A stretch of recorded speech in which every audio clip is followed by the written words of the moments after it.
It began with a quiet lie one I didn't even know was being told. I had been gone 5 days on a business trip, grinding through 16-hour shifts to close a deal that could earn me a long-awaited promotion. Every night, I'd imagined her, at home, missing me, waiting for my return, maybe curled up on the couch in one of my hoodies, counting the hours. Instead, she was slipping out the back door and into the arms of the man next door, the same man who borrowed my socket wrench, the one I'd shared beers with over barbecue, the one I'd stood beside mowing lawns and laughing at nothing. I didn't know the truth right away. When I got home, she greeted me at the door like nothing had changed. She smiled, kissed my cheek, and asked about my trip, but something in her gaze was off. Not sad, not even guilty, just vacant, colder, like I was someone she used to know. I chalked it up to the time apart, convinced myself she was lonely, maybe upset that I had been gone. I tried to make it up to her, cooked her favorite dinner, brought flowers, even booked a weekend getaway. She turned it all down. Every gesture, every attempt to reconnect was met with polite dismissal. The ache in my gut tightened. Something wasn't right. It all unraveled with an offhand comment. I was talking with Linda, our neighbor from 2 doors down, when she smiled and said, "Good to see you back. Your wife sure was getting close with Rick while you were gone." I paused, pretending not to understand. Close? Linda's smile faltered.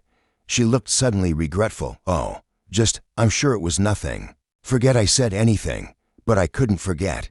Her words didn't leave me. They planted themselves in my chest, growing roots of doubt that twisted through every memory from that week. That night, I didn't confront Amanda. I didn't ask questions I wasn't ready to hear answered. Instead, I poured a drink, turned off the lights, and opened the home security footage on my laptop. Most of the cameras faced outward, standard stuff: front yard, garage, backyard. But one angle caught the back door well enough. I watched her sneak out in the middle of the night, more than once, wrapped in nothing but a robe, walking straight to Rick's house like it was routine. No hesitation, no shame, as if I didn't exist. I couldn't breathe. My stomach knotted. It wasn't just the betrayal, it was how effortlessly she moved through it, like it was normal, like she didn't have a husband. I downloaded the footage, saved it to a flash drive. I didn't sleep. I laid there all night staring at the ceiling, trying to understand how someone could lie so thoroughly and still look you in the eye, like nothing had happened. The next morning, I placed the flash drive on the kitchen counter before heading to work. I didn't say a word, just watched her from the doorway while she sipped coffee and scrolled through her phone, completely unaware that the walls of her lies were about to collapse. When I came home that evening, the drive was gone. She didn't say anything. Her eyes were red, her voice quiet. No excuses, no fighting, just tears. She said it was a mistake, that she felt lonely while I was away, that Rick had just been there, and one bad choice turned into something more. She claimed she didn't mean for it to happen, that she never intended to hurt me. The same old lines. I didn't yell, I didn't cry. I just looked at her and said, "I need time to think." She packed a bag and stayed at her sister's.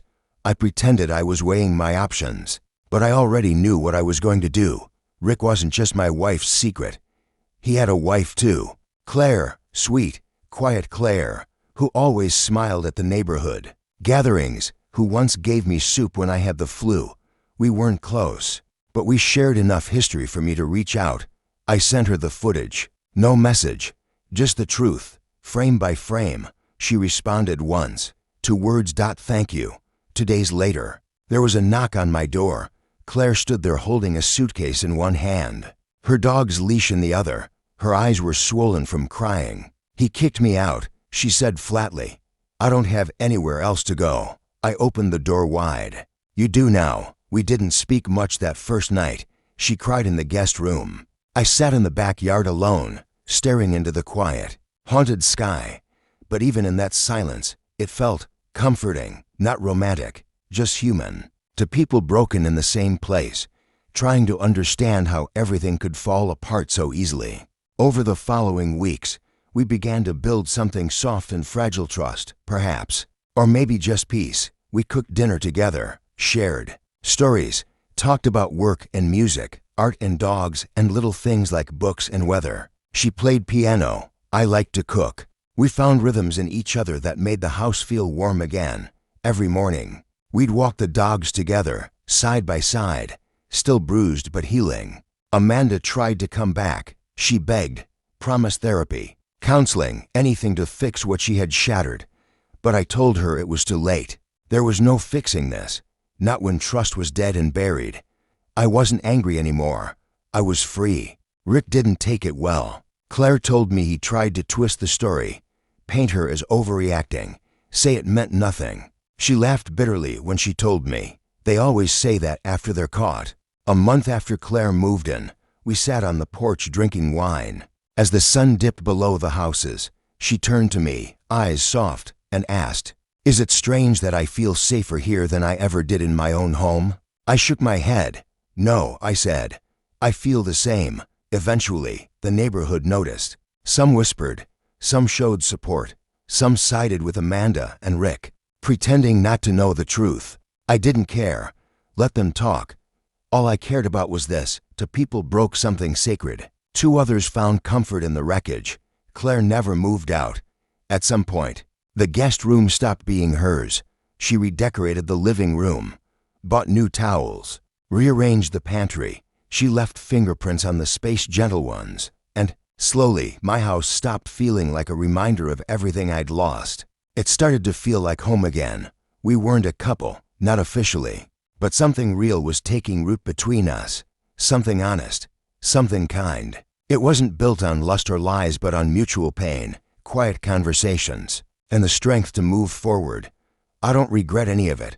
Not walking away from Amanda. Not opening my door to Claire. Because sometimes justice doesn't come with shouting or vengeance.